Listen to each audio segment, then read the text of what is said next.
everybody. I'm Greg. And I'm Katie. Welcome to the Meeple Society. Today we are on episode 61, part 1 of the P's. Yes, part 1 of the... We've been playing ahead a little bit, so I'm getting confused. So one thing we haven't gone over a lot of why we talk about both collections. You know, and I thought about that the other day because we have not talked about that in a couple of letters now. So, in case you're just joining this program. In case you are just joining, we've had a lot of new subscribers recently. So if you are one of them, welcome. If you are not, before we get started, please, if you like this type of content, please like the video, subscribe to the channel, hit the bell icon if you want notification of future content. Or you can follow us on our social media by clicking on the link below. Yeah. Anyway, right, back to the collections. Why we do this. Several years ago, and now we're at close to 10 years ago. Actually, it's been longer than that. Both of our boys were in show choir through high school. And we got very, very heavily involved. And I was fundraiser chairman for a very long time. Mm-hmm. One of the fundraisers we decided to do shortly after we got into the hobby was a board game night. Mm-hmm. Every one Friday night a month, we held it in the cafeteria, and it was $5 to get in. Well, part of the problem, though, when we started really talking to other parents about it is nobody else was in the hobby but us. So nobody knew any of our types of games, which we were willing to take. So we had to go on the hunt for mass market games, which we did not own any of, or very, very few of. So we did. We, over the span of a couple of years of doing this fundraiser in various locations, we amassed close to 1,100 mass market and hobby, well, the more welcoming hobby games. Ones that could be taught very easily, set up easily, etc. We don't do the game nights anymore. That fizzled off after about a year, but we started doing this at various competitions, show choir competitions. Show choir competitions are, well, much like band competitions. They are very intense. They are very long days. Yeah, 12 to 18-hour days where these kids are on stage for literally 30 minutes of an 18-hour day. Granted, another 2 hours is getting ready to go, but that still leaves 16 hours of nothing. So we started doing this at our competition, at the one that our school held, and the kids loved it. So we thought this is a great idea to make this a travel collection to take to other competitions. And then, of course, the pandemic hit. So, so we're getting back into it little by little. But that is why we're going through both collections. We have our collection of hobby games and the ones that we really, really enjoy. And then we have this enormous 1,100 piece, that's where we started at, collection of mass market stuff and lighter welcoming games, a lot of which are doubles of what we own ourselves. Or games that we had in our collection and decided and moved over, they're a good game, but there's no room for it in our collection. We can just move it over there. Yes, we've done a lot of that. So yeah, it's, hi, what are you doing? Little girl. What? Okay, this is Poppy. She's a new kitty. So anyway, that is basically what we're doing. We've decided a long time ago, we are never taking 1,100 games anywhere somebody wants love. So we started doing this challenge to force ourselves to pare that collection down, and we have. We are a little over halfway through the overall videos, and we're getting it down. So we got a long way to go though still. Yep. So anyway, so let's get started. First, we're going to evict a cat. Come here, baby. Okay. Now that we're Poppy catless. has been evicted, we are going to start. There's what, 8 games again? Yes. 4, 5, 6, 7, 8, 9 games. 9 games. Okay. 9 games. You were wrong. We are starting off with Paperback. This is actually one that during her Goodwill looks. Yeah, I found this at Goodwill. She found it at Goodwill. Yep. I find a lot of really good ones there. So, all right, and this actually came with the mini expansion. What was it? Unabridged. Oh, yeah. So the idea with this one is it's a word game. You have it's a word. It's kind of a deck Deck building. builder. Yeah, it's a deck building word building game. Because you're collecting Letters. letters. Yeah. You're drafting letters. No, you're buying letters. You're buying letters. Yes. Yeah, you're buying letters. So everybody starts with a hand of cards. Oh, here's the starting decks right here. So everybody starts with a hand of the same exact cards. You have an R, an S, an L, a T, an N, and then a 5 bunch of wild wilds. cards. And each one of the wilds are not worth anything, but they can substitute for any letter. So they are very valuable. Whereas the rest of these are worth 1 point each.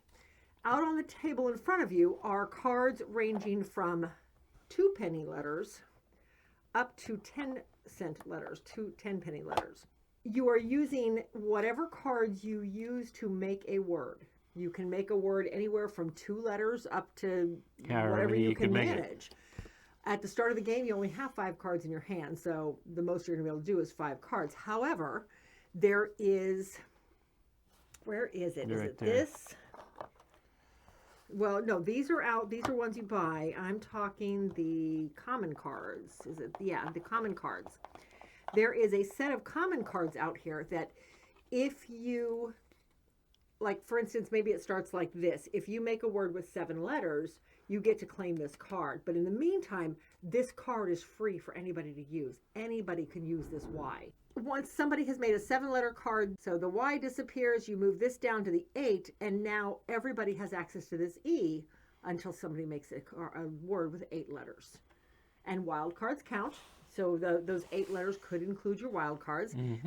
But as you're moving, so that gives you 1 extra letter you can use, and a lot of your vowels are in here.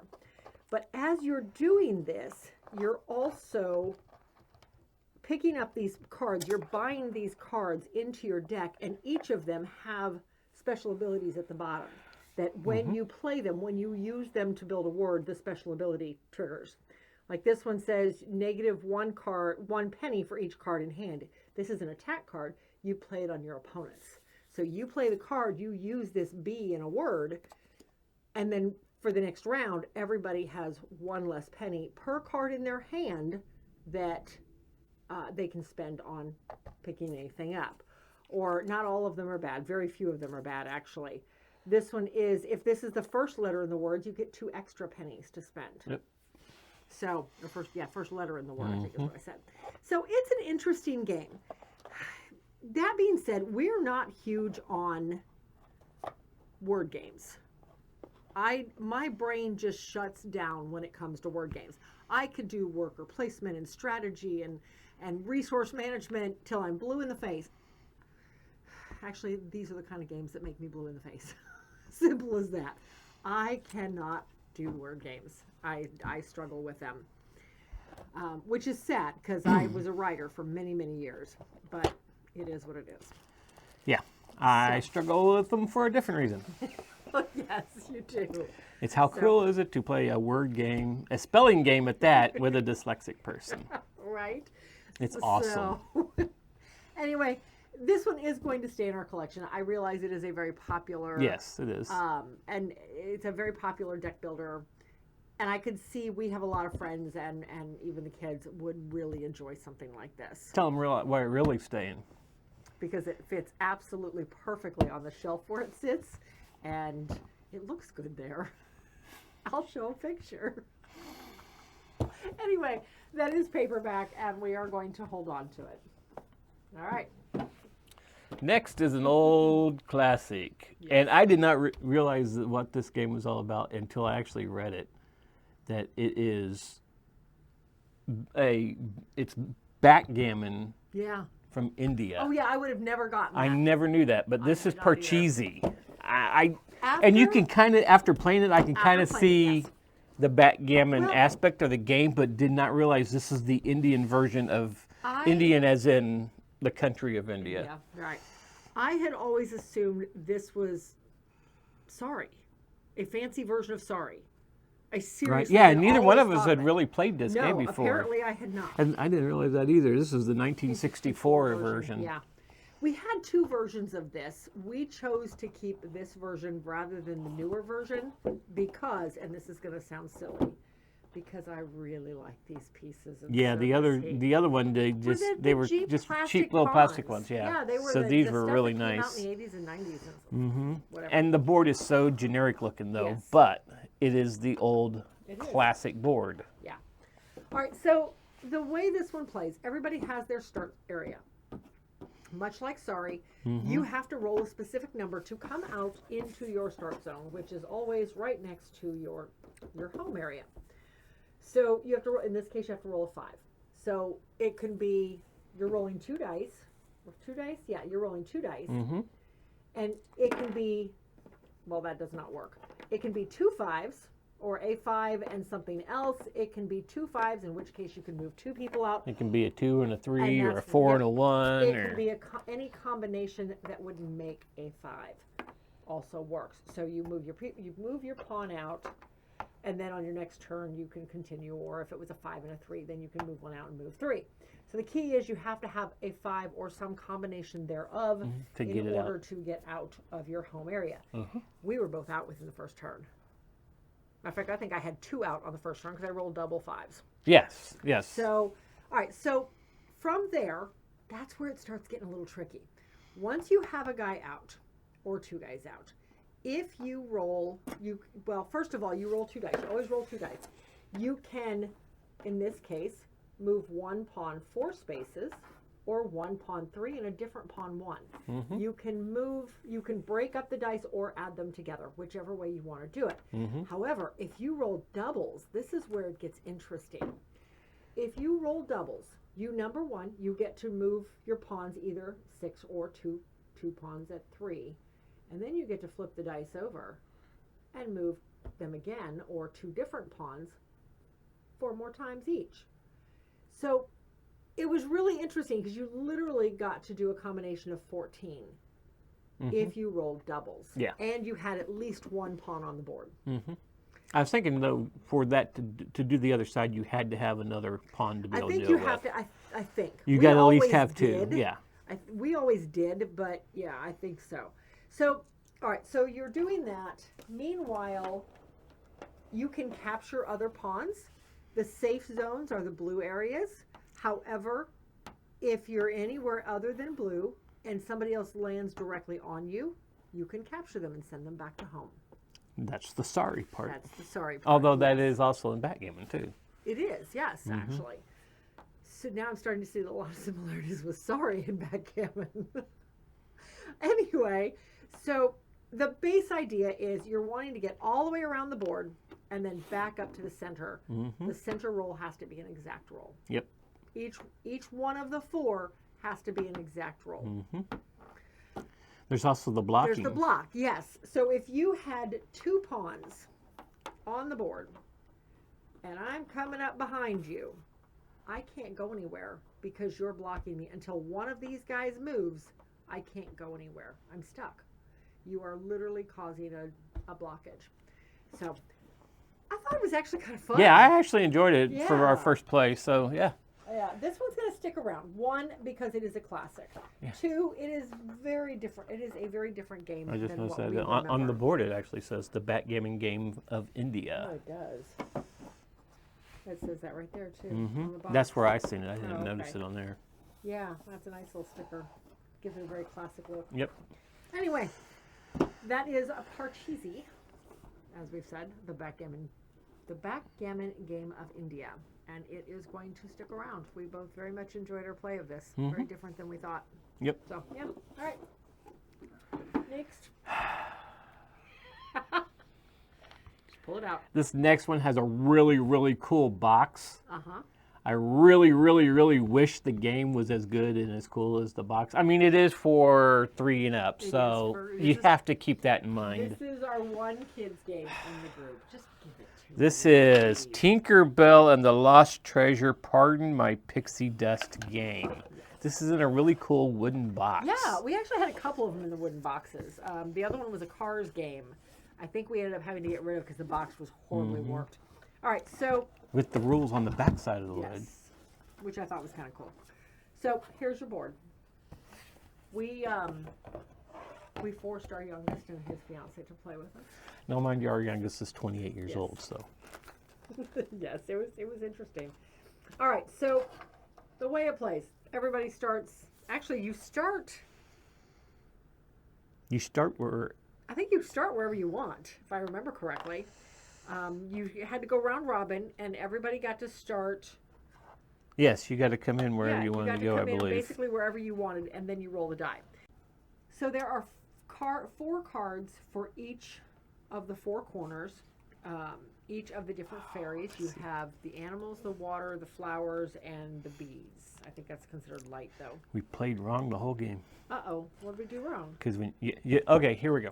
You start in the hollow, Okay. and then when you roll your dice, you jump out to any pink square. Pink spot, that's what it is. No, I that's think what- we that's actually what we did, though, We too. did that. So we did it. I knew right. there was something, I just couldn't remember what it was. Okay, so it's any one of the pink squares, and then you move from there. Mm-hmm. And then there's also a pixie dust piece. Which is So- the only one Eric got, and you and Journey kept taking it from him. Yes. Okay, so you move around the board with the roll of a dice. When you land on one of the 4 corners, you take that card. You're only allowed to have one of each card because, you got to share. However, whenever you landed on one of the spaces with the 4 fairies, you would get to choose one of your opponents and take one of their cards. One of the cards they have and you don't. A little bit of take that. Which is crazy, because at 3 years old, you're teaching them take that games. Yeah. Then there's the pixie dust card. Anytime you land on a pixie dust space, you take it from whoever has it. You take this card from whoever has it. To win the game, you have to have all 4 cards and the pixie dust card. And get back to the center. And well, right? you just have to claim the 5th card because going okay. back to the center is automatic. There's no path that leads back to the center. You just go. So it was cute. It was. We laughed because poor Eric couldn't land on anything other than pixie dust. Yeah, as I say, I think he actually got 1 card. I actually got 3, but 2 of them was taken away from me. One of them from I only Journey, and the other one from I don't know who did that one. whatever. Anyway, we are going to let this one go. It is very, very basic. Oops. It is. It's just not the kind of game we want to keep in the collection when we are trying to limit our kids' collection. Like I said, we're trying to get this collection down substantially. It's for 3-year-olds too. And well, it is, and we're gearing more toward high school and adult events when we kick this off. And yes, I want some kids games because even at high school events, you're going to have little siblings. However, we want to try to narrow that down to 20 or 30 at most. And this just didn't make the cut. I think we're already at 20. So we're going to have to weed it out a little more. But anyway, that is, pardon my pixie dust, the Tinkerbell Lost Treasure. Tinkerbell and the Lost Treasure. It probably needed to be in the T's, but somehow it got listed in the P's, and I just left it there. So it doesn't matter now. It's leaving the collection. So anyway, cute game, but gone. Next we have Pantheon. Pantheons. People, gods, and monuments. Is it upside down? Oh, jeez. Okay. So we've played this one a couple of times now. And I don't remember enjoying it the first time. I remember it was okay, but I don't remember enjoying it. Yeah. This last I don't think we played totally it, grasped it I the don't first think time we we did played it. However, now that we're a few more years into the hobby. Yeah, because it's been quite a while since we had It's played been this a game. long This time. sat in our collection for a long time. It did. Unplayed. It did. But now I've actually really enjoyed this last play of it. Okay, so here's your board. The idea with this one, there are 8 gods throughout Europe that you are trying to impress, I guess. The game plays in 6 rounds. Each round, you are going to pull a card that specifies which god is your starting point. Which god are you trying to appease this round? Where on the board are you Yes. starting? Yeah, where you're starting at. And then you put his token out up here to signify which one it is. Actually, and then, that's the country it starts in. The area. The gods were up here. Oh yeah, you're Because right. remember, You're right. if you were No, able you're right. to, I was thinking it was the. yeah, That's these are the Roma areas. and, yeah, you're right. These are the regions. Mm-hmm. And then you put your region token up here to signify which region it is, and then there are other tiles that go out around. Like if I had Roma here, I would put. I've got little hexagon tiles that give you benefits and bonuses if you get to them first.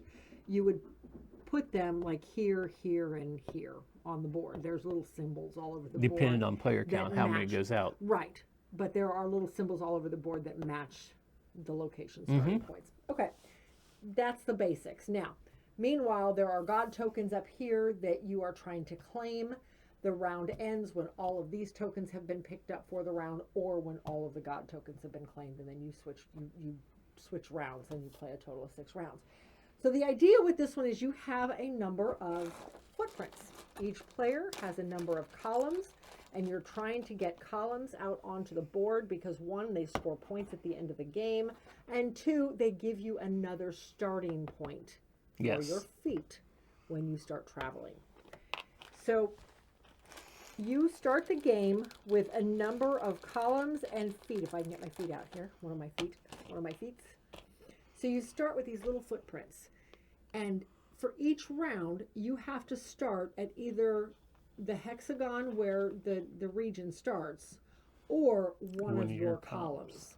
And you have to move and lay down footprints to get to where you want to go, to get to those pieces on the board that you want to claim, or to get to other columns. Because columns score at the end of the game. Columns score. Those are mega points at the end of the game.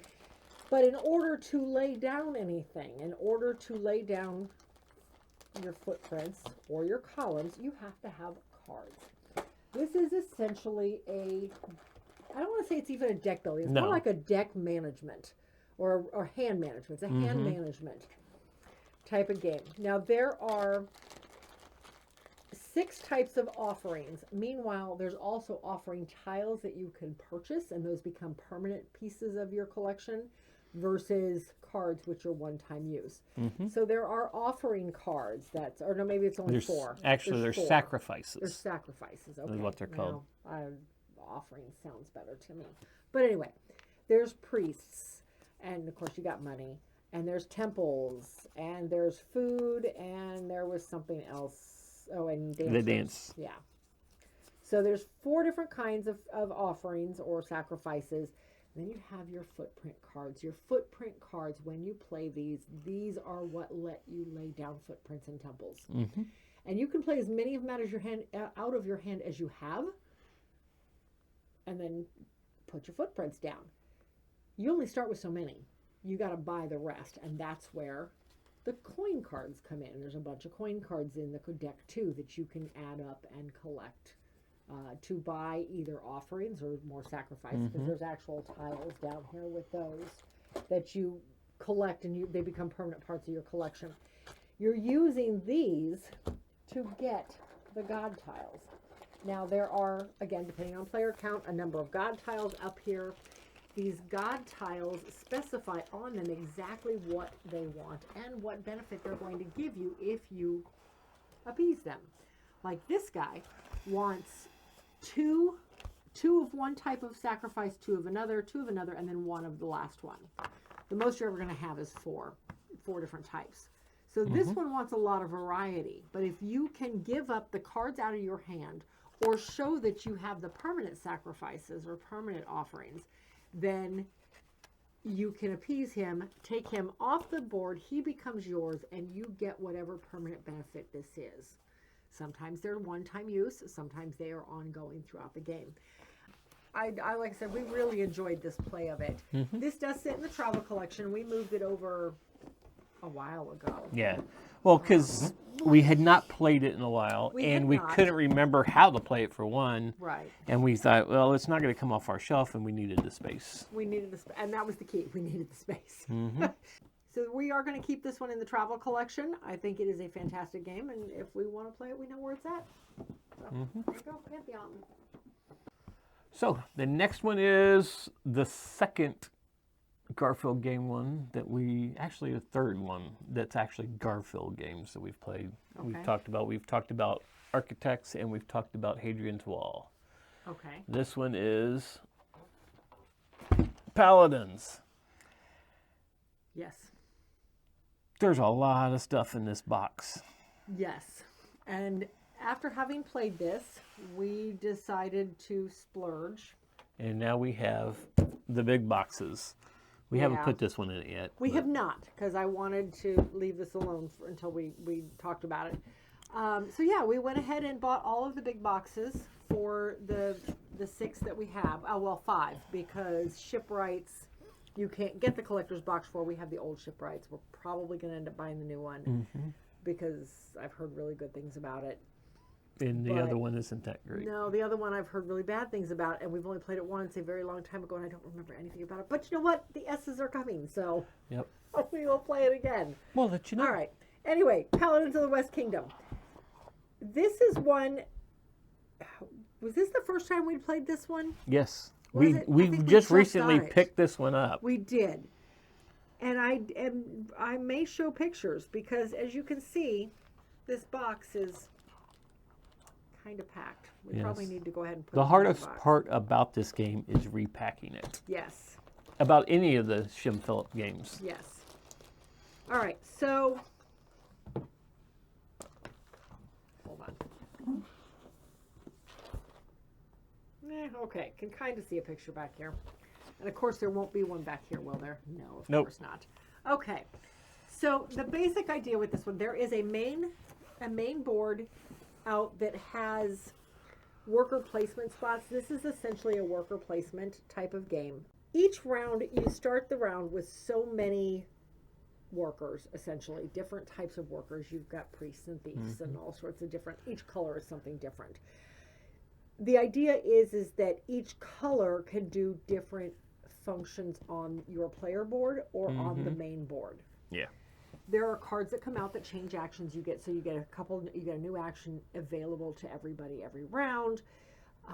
But one of the main things you're doing is building up to put out some of your buildings onto the main board to gain benefits. This has like the Hadrian's Wall mechanism at the Yeah. beginning, because you get a card at the very beginning of each turn. It tells you the color of Yes. workers you're going to get for that round, plus any ones that you saved from the last round. Or anything that maybe a permanent ability has given you now, because there are ways to get permanent Yes. abilities to get Those more are different workers. cards that you can pick up Yeah. by placing in different areas. I'm not going to go into a really heavy rules on this one because it is pretty intensive. Like any Shem Phillips game, any of this series, set of series, they're all very rules heavy. So trying to cover them in 2 minutes is near impossible. But very interesting worker placement, resource management. Yeah, this series, West Kingdom, was more resource management than Yes. worker placement, but you had to place workers to get the resources to be able to get the rewards right. that you could get using those. Right. So you place the workers, get the resources, use those resources to do other things or to get more. Yeah. Get more cards to give you more powers. It's It's a big puzzle. It's a very big puzzle. Very much enjoyed this one a lot more than. And this is one we held off on for a long time. I was like, well, we don't even play the ones we have. I really like this one. yeah. This is of probably the my West favorite of Kingdom the West ones. Kingdom This ones. is I like this one Yeah, the best. this was my favorite. And that's of what the I West heard Kingdom. from a lot of people. West Kingdom was the best one out of the West. Paladins was the best one in the West Kingdom. Fantastic game. Very, very much enjoyed this. Looking forward to trying to fit it in that box. And the artwork We'll is see. really cool. The artwork- I I like love the the artwork. Miko's artwork. Yep, good. Anyway, this one will stick around, Oh yeah. especially since we just spent a lot of. Kills me paying money for empty boxes. It has trays in it. It does have trade. Yeah, and if you've never seen these, this, And didn't the Raiders come with an expansion in it? yes, The Raiders box? Yes, Raiders came with an expansion. This is what this looks like, and we have not done this yet. We won't do this on any of the future ones, but since I've got the empty box here, the name on the front, I don't know if is kind of glossy. I don't know if you can see that.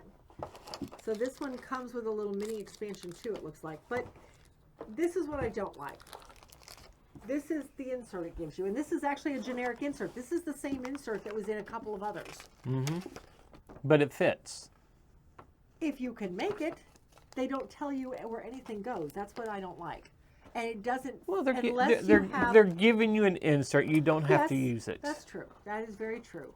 But unless I don't know what those are for. Those those are are your... more people. So they must include yellow people. I thought yellow people were in the other one. I don't think so. I don't know. Maybe, maybe not. Those are the buildings. Those are the people. No yellow. So we Ooh, have I'm an gonna regret expansion that gets yellow. Yeah. I don't know. We'll see. But anyway, yeah, I don't like, they don't tell you where anything goes. And that's been a little bit of a struggle as I've been trying to put some of these into the bigger boxes, is that I have to kind of guess and hope for the best. And still have to bag a lot of things, because unless you have all of the expansions, it's not going to fit tight. So when you stand it up, everything gone. Everything's everywhere. So I still have to bag everything. So anyway, Paladins of the West Kingdom, which you cannot see. There you go. It's going to stay. It actually says it on the front, but It's so just faded into the background there. It's done in like a glossy print. What does they call it? The sun drop effect? I think that's what that is. I'm not sure. I don't know. But anyway, yeah. It's staying. Next, we have a game from Kmart. Not Kmart. Wow. Kmart ain't been around in life forever. Target. This is Pan Am. This is a Prospero Hall game. Yes. This one is based in the 1960s around the Pan Am airline. And when it first started building its routes, actually it says from island hoppers of the 30s to the glamorous jetliners of the 60s. So this started basically kind of follows Pan Am's history, I guess. Here's a good question. Of those of you who are watching, how many of you actually remember when Pan Am was actually an airline? It'll date you, but... Okay, so the way this one plays, you have a board. And we're going to just dig this. This one's easy to put back, so it's no big deal. Unfortunately, the board's on the bottom of the box. Mm-hmm. All right, so your board is a map of the world. Looking down from the very top. Yes. And of course I turned it upside down, because why wouldn't I? All right, so there's your map of the world. It's a little distorted because, again, it's looking at the globe from the top angle. So the idea with this one is that Pan Am is starting its endeavors, its flight history in Miami. There is a variant where you can start it someplace else. I don't remember where they said to start it, but you can start in another location. Rome. Rome? Yeah, because Yes. Rome has all three going off of it. Okay. So we've always started in Miami.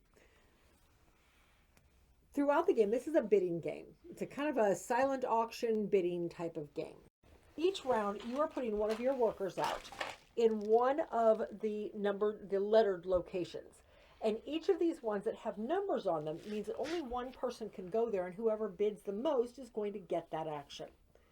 Everybody else just takes their worker back and puts it someplace else. So, and the number of workers you have is based on player count. Up here, you can build an airport. Airports give you immediate access to... Landing rights. it gives you immediate landing rights in a city. That becomes important when you want to build routes. Over in B, destinations. Those are cards. The destination cards give you landing rights at the time you build your route. Yes. But if you get rid of that card for some reason, you still have landing rights there unless you remove your route. I'll come back to that. Over in C, you buy new planes. You start with the little puddle jumpers and you work all the way up to the big jumbo jets. Well, yeah, you start with like 2 of the tri-motors and 1 clipper. And then the cruisers and the jets come out as the game goes on. Rounds, right. Down in D, if you put a piece down here, any number of people can go to, but this is where you have to put a worker here if you want to lay down a route. You can lay down a route if you have landing rights in both connecting cities. So And the up size here, plane you need. And the size plane you need. Like up here, I need a cruiser to do this number 3 route between Karachi and Beirut. Doesn't matter what color. I mean, it's my color. But I have to have a number 3 clipper or cruiser, I'm sorry, in order to build on that route. And I have to either have an airport in both of those cities, or I have to have those cards in my tableau. Or you can put a jet up there too. You could put a jet up there, that's true. So, and then down here, the directives. Directives are cards that are typically one-time use cards or end-game scoring cards. But this also, it's only available to 3 people, but it gives you first access next round. So you get to literally go first. And then, so once whoever goes here has gone, then you go in regular turn order.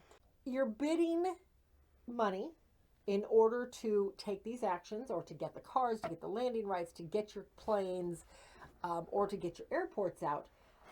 Meanwhile, airports are giving you money every round. You're keeping track of that money on your player cards. So everybody has, and you're not going to be able to see it through the writing on the box or the bag, but everybody has a little money track on here, as well as basically a round sequence that tells them how much money they get every round of the game. There's 7 rounds. There are cards out here that tell you the current event, and that tells you the stock price of how much the stock goes up. Because that is ultimately the game. Whoever has the most stock at the end of the game wins the game. Doesn't matter how much money you have. Doesn't matter how many planes you have. How many landing rights you have. Does not matter. All that matters is stock. Yep. Now here's the kicker, though. Every round, you are rolling dice based on the current event card that tells you, starting in Miami, where Pan Am is buying up routes. And the first time I played this, I thought, but my route gets me money. I don't want to sell my routes to Pan Am. But selling your routes to Pan Am is how you make money. That's how you buy stocks. So you get big chunks of money, because larger chunks of money. Because like if you sold your 3 route up there, you're going to get 12 bucks for it. And 12 bucks in this game is a lot. 12 bucks in this game is a lot, whereas that number 3 route is only going to get me $3 a round. Depending on how early I build it, it could be beneficial. But so he starts in Miami. You're rolling a die. That die, the patterns that are on the die, tell you which direction Pan Am is going to buy up routes. You have no choice. You have to sell them to him. And then you put one of these little Pan Am tokens down there saying Pan Am now has that route. You can no longer claim it. You can no longer claim it. You no longer get money for it. You get your plane back, so you can reuse your plane. That's good, because you paid money for that. And now you can expand out elsewhere. But Pan Am slowly starts in Miami and just kind of spans out all over the world through the 7 rounds. Now, he does not go along these, so any of the solid routes are permanent income. Pan Am never buys those up. There is a Pan Am symbol on the die, too, and that just means that you can sell any route. That's where you can sell these routes. Pan Am won't claim them unless you purposely seek them out and sell them to them. It's a pretty cool game. Yeah. All the times we've played it, South America is always the one that gets hit the most. Oh, yes, absolutely. And I've never seen this route go past San Francisco. I don't think I've ever seen it go up that way, has it? It got all the way Did it get up to Midway? Yeah, because I had this route and it never got there. Okay. Like, really? So, I really enjoyed this one. And I totally folded that wrong. Yes, that is totally folded wrong. It is an interesting game. That being said, I don't think I've ever won it, because I always am very money shy with how I spend my cash. And I love these little planes. I mean, these are your little planes. Look at those. That's your jumbo jet. Is that the jumbo jet? Yes. That is the jumbo jet. But anyway, how you spend your money is very important, and I'm always very shy about it and never buy the stocks I need to. Yeah, this game, if you got the money, buy the stocks. Yeah, that's what it amounts to. So, anyway, that is Pan Am Triumph in the Golden Age of Air Travel. And it is going to, we actually have copies of this in both collections. And we are going to keep it in both collections. I think this is a great welcoming game. It's very easy to learn. You have a few set things you can do on your turn, but yet it is very strategic. Yeah. And so, yeah. I Yeah, we really played like this again last time with Ben, and he'd never played it, and he caught on to it very he caught quickly. very quickly. So anyway, that is Pan Am, and it is going to stay in both collections. All right. Next, we have a game, unfortunately, that may be going away unless it gets picked up because this is from Game Brewers. I was going to say, we're not getting rid of this. No, we're not getting rid Okay. of it. This is Paris. I was gonna say. It's Game Brewers, it's yeah, I from know. Game Brewers. So All right, so this is Paris. Paris is a very modular board, let me tell you. very modular. So, and I'll show some pictures here too, because I'm not going to put the whole board together. No. You have a centerpiece, and there is actually a little 3D Arc de Triomphe that sits in the middle of the table, which quite frankly, I see why they gave you this option instead of having the 3D version, because you can't see around him. I love the 3D. I like how games do that, but at the same time, yes, they're very difficult to see. Yeah, around. like in Tekenu, you can't see Yeah, the other you can't see side the of obelisk. the obelisk. So you have these different districts that all connect off of your center piece. And did I grab the right one? No, he goes here because they are labeled. So he goes here. And then around the outside, there is a score track that sits in between the districts like so. And it just hops all the way around the board. On your turn, you have a couple of options. You are putting these keys out onto the board. And every player can put one key into each district. That's the maximum you can hold here. Or you can hold one on the Arc de Triomphe, which gives you the ability to move into any district later on. All right, so on your turn, a couple of options. You put a key out into any district, collect the money that's up here. This is one of the very few ways you can get money. And the Arc doesn't give you any money. The Arc does not give you any money. Or you can move a key. Now, at the start of every turn, you are pulling a building. And each of those buildings, and on the back of the building, it'll tell you what district it's going into. You can see the district. You just can't see the number on the building. And you put the number, you put the building down to match the number. On your, that everybody does at the start of their turn. That's a given. You have to do that until those buildings run out. And then you no longer do that. But that opens up a third option on your actual turn. So, place a key, move a key. Moving a key, you move a key in any district to any building in that district, any available building in that district. Or you can move from the Arc to any district at all. And when you place on a building, there's certain things you have to have. Yes. So each of the buildings have, number one, a dollar value. You have to pay that amount in coins if you are moving from the central bank area to the building directly. Plus, some buildings require a resource. There are, each time you lay down, the first person to claim a building will get whatever resource is sitting next to it. Yep. It ranges from influence to gold to wood.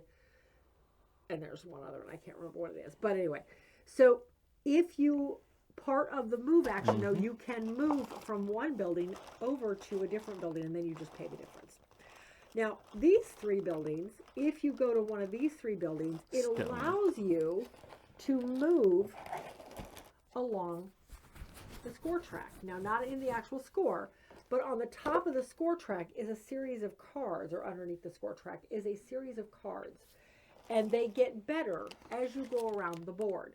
Now, your guy, your little Meeple person, your little guy, can only ever go forward. He can never go backwards. So it's got that ratchet system that says, you have to be careful how far ahead you're going. Because if you pass something you may want, because you're taking the card. Yes, because once somebody lands there, it's no longer available. Well, in a 2-player game. In a 4-player game, there are 2 tiles out. There's 2 tiles at the very end that have more than one. I thought there was more in the middle still, too. I think, because this is the 3-4-player game. Oh, there's not that many more tiles. No, there's there. not that many more. Interesting. Okay, so yeah. There are a if the couple. tiles are gone, they're gone. But they give you different benefits. Some of them are ways to get money. Some of them are ways to get other resources you might need. Some of them are endgame scoring. Some of them may let you move for free. A number of different things. But anytime you take an action here, you claim one of these buildings, you get to do this. But then as soon as you claim this one, now you can always jump over here because you just pay the difference. You don't have to pay it all over again. The game ends, well, actually, once all the buildings are gone, once you've placed out all the buildings, then you have a third option of grabbing an endgame tile, which again is more just benefits. Again, more money, more resources, various things that help you at the end of the game or throughout the game. Other ways to get things.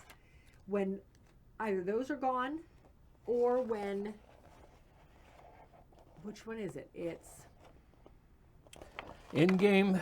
It's not like we just played this just the other day, you know. 2 days ago. What is it? When the player takes the last in-game tile, this triggers the end of the game, continuing playing the current round. Okay. Yes. So it is just that.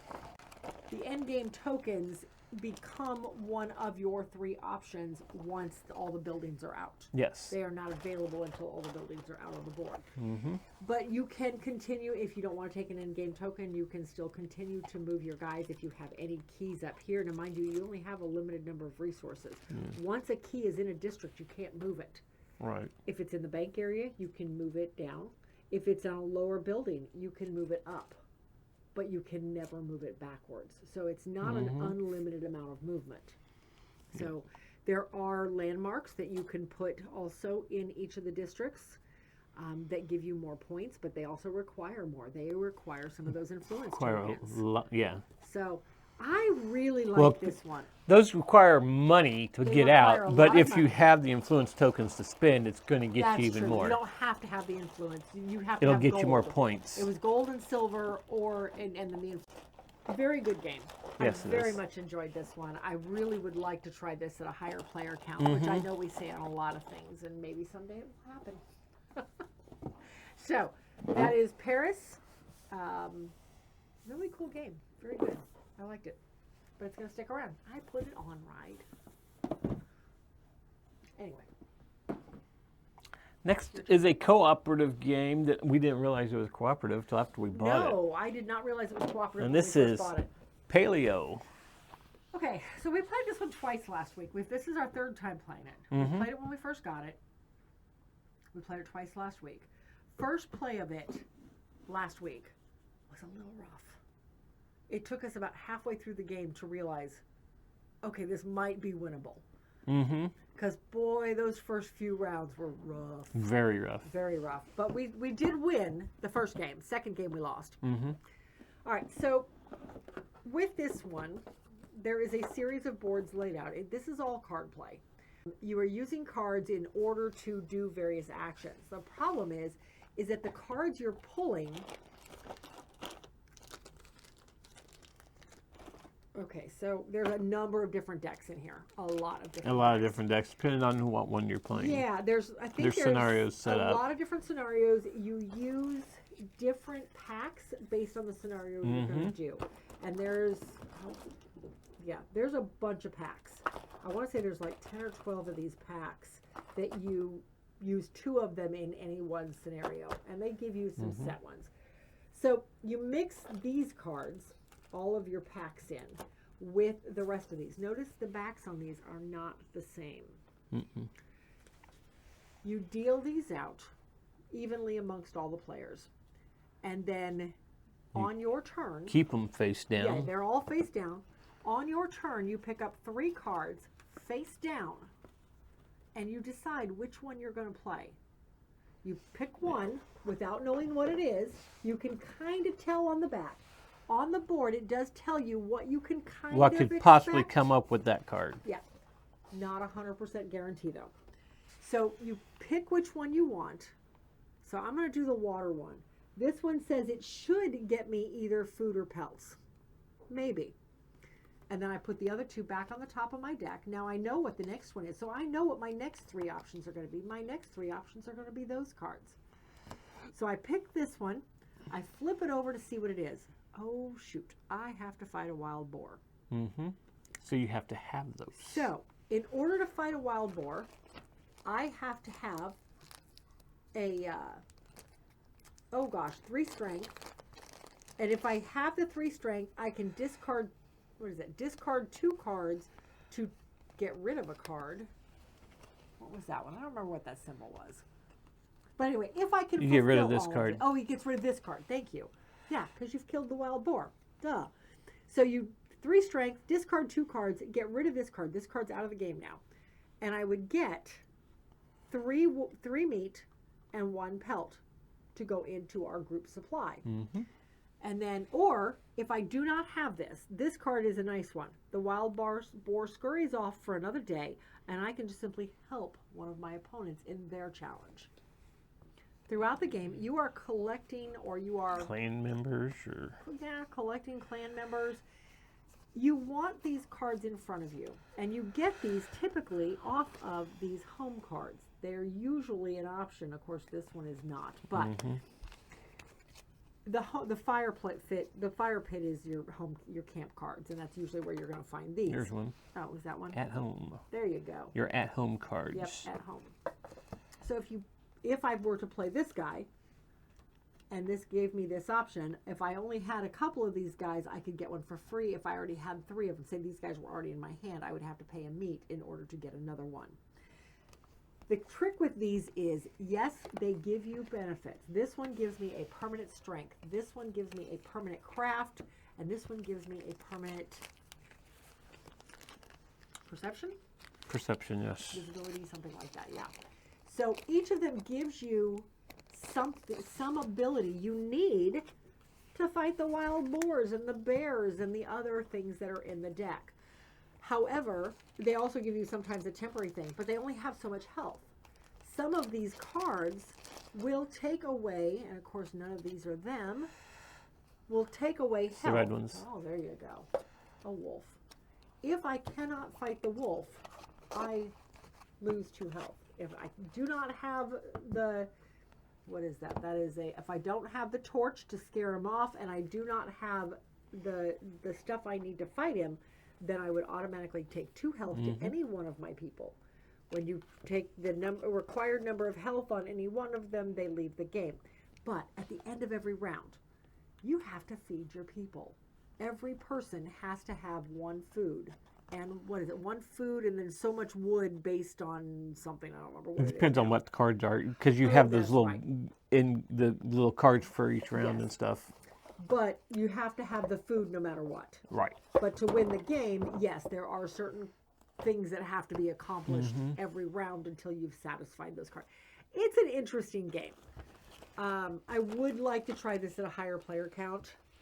This may be a good one to pull out with Doug and Sarah, because it is cooperative. I don't know. Maybe. We'll see. But, yeah, it's an interesting one. I'm looking forward to trying some of the other scenarios now that we figured out how it plays again. But it is not an easy one. No, it's not. That's for sure. It has a little bit of Robinson Crusoe vibes in it. Yes. Yeah, because at the end, okay, so at the each round ends, it is not a set round. No. When every player has gone through their deck, now mind you, you're looking at 2 cards, and then you're discarding. You're using one. You're looking at 3 cards. Sorry. You're using one. Well, let me rephrase that. You are choosing from 3 cards. You're flipping one over to use it, putting the other 2 back on your deck. But you one goes on top, one goes on bottom, right? No, they just go both back on top. But oh, that's right. You're thinking of a different game. I'm thinking of a different game. However, there are some cards that in order to fight that wild boar, I had to discard the top 2 cards off my deck. Yep. There are bad cards in there, and you know they're bad. Mm-hmm. By the back, you know they're going to be bad. Yep. If you discard a bad card, what colors were they? I think they were red. If they have that background, they're bad. You know they're bad. But you can't just automatically discard them. You could, but you're still going to lose a health. Mm-hmm. So you can't easily get away with just getting rid of those by discarding them. However, when every player is out of their cards and their deck is gone, then the round ends, when everybody's done. Mm-hmm. And then all those cards that were not permanently taken out of the game, the animals that were killed for food, when those are the only ones that leave the game permanently. Everything else gets reshuffled, redealt, and you start a new round. However, all of those animals or that tree you chopped down or whatever, all those cards that said leave the game if you activate its ability, the deck is now that many cards short, so the next round is shorter. And in this one too, if you run out of the cards before the other player is, the only bad thing about it is once you're out of cards, you're sitting there and waiting until everybody else gets done with their decks. Well, and you can't help anybody because you don't have any cards No, left. yeah, you just sit there. You can't do anything. Yeah. It's still a very interesting game. So no, it's a great game. Your round depends on how many things you're fighting, how many cards you're discarding versus using, because that really makes you burn through your deck faster. But sometimes that's the only way to get what you need, is to discard the cards to take out a card. So anyway, Paleo, very interesting game. I'm looking forward to exploring this one a little bit more. And until we have done so, it will stay in our collection. So yeah. All right. And finally is the Palace of Mad King Ludwig. Yes. Okay, if you've ever played Palaces of Mad King Ludwig, where you're building your own castles of Mad King Ludwig, you're building your own castle and everything with the weird things. This is everybody's building the same palace. Yes, everybody is working on the same thing. But you are trying to get in-game goals to score things at the end. So everybody has their player board. And their player board basically helps, all it really does is track how many of each room you've put out, because that's all scoring at the end of the game. So it tracks the types of rooms. This one has the same basic idea as Castles of Mad King Ludwig. Yeah, the iconography is the iconography is almost identical. Everybody has little tokens. Of course, that is not the one for this player board. Here it is, little music notes. And they're double-sided. So you've got this main board. Basically, this is the start of the palace. This is the moat into the palace. Yeah, and you start with 3 hall tiles out in the middle, and you build off of that. Yes, you start with the 3 hall tiles. You have this enormous bag of room tiles. All different kinds of rooms. You have sleeping rooms and downstairs rooms and activity rooms and living rooms. It's basically the same rooms that was in the only castles. Instead of all the weird shapes, they're all perfectly square with different doorways. And that is the key. You are trying to match up the doorways. If you can match up a colored doorway with whatever else you're playing up against, I'm going to grab 2 that won't match. Well, actually, these will match because they have wilds. Gray is wild. So I could lay, if I do this, now I match up a blue. Technically, because it's gray. You get a blue swan. You get a blue swan. Swans are points at the end of the game. Swans can also be used to purchase other things. Yes. Yeah. So here's a yellow. If I did this, I would now get a yellow. This would also close off this room. So as you're laying down rooms, you're putting out, where'd it go? What? Those. You're putting out your little marker to show you own this room. And then you're also marking it on here. Yes, you're marking it on here as you put them out too. When it's closed, you flip the marker over to the blue side, and now you get whatever ability is up in the corner of the room. Each room will give you an ability once they are completed, once all the doors have been accessed, for lack of a better word. So just like castles, you're trying to close off rooms effectively. A little easier because everything's square. However, some rooms have 4 doors coming off of them, and they're harder to close off. Yep. The hallways are square also, so you don't have any of the weird shapes in this one at all. Yeah. Okay, so the big thing with this one is on the main board, you have, you have a community stack. Yes, of tiles that you're getting your rooms from. Yes.